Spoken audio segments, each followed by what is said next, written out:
this video, we will be discussing the elastin protein, its function, how it's made, and what diseases can occur when there are issues with elastin, such as Marfan syndrome.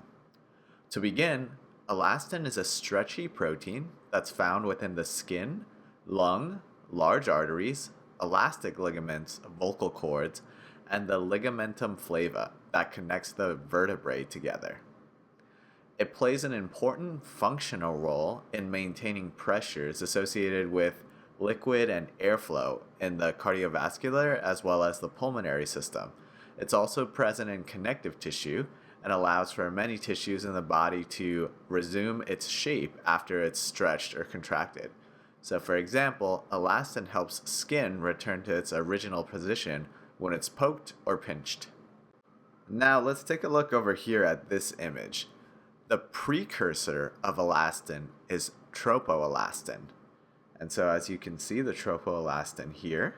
And what happens is the tropoelastin is first made from fibroblasts, smooth muscle cells, chondrocytes, or endothelial cells. And so as we can see in this image, the tropoelastin obtains a fibrillin scaffolding, and then you have this enzyme lysyl oxidase, which cross-links the elastin molecules to make it stretchy. So in order to make mature elastin fibers, the tropoelastin molecules are cross-linked via their lysine residues by the enzyme lysyl oxidase. And as you can see, this is inside the cell, and the cross-linking of elastin occurs extracellularly. Now it's also important to contrast collagen and elastin. And so right now we're talking about elastin, which is rich in non-hydroxylated proline, glycine, and lysine amino acids, whereas in contrast to collagen, where these residues are hydroxylated.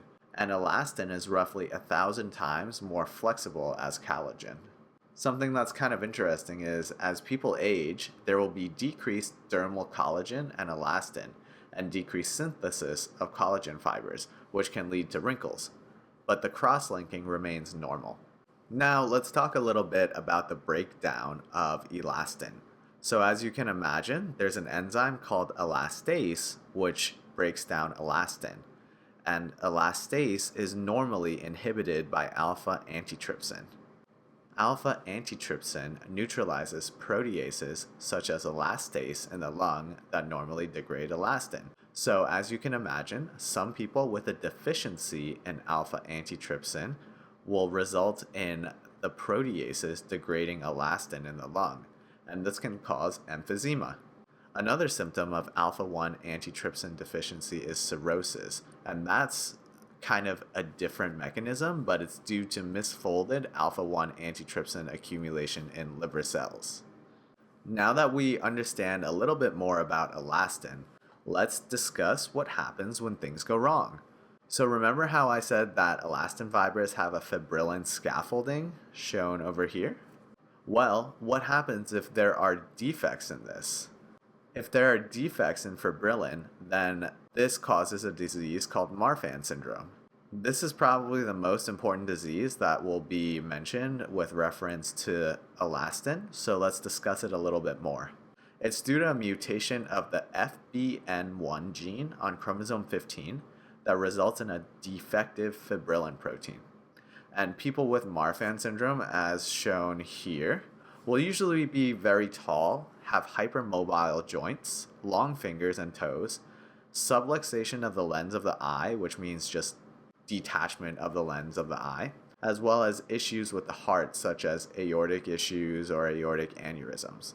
And you may have heard of Marfan syndrome with basketball players that are told that they need to stop playing basketball competitively because they could die if they keep playing basketball competitively. So now let's sum up the important facts of this video.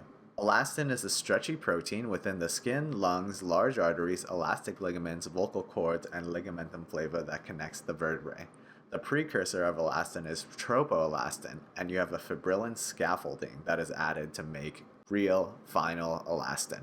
Alpha antitrypsin essentially prevents the breakdown of elastin, so issues can cause a disease like emphysema.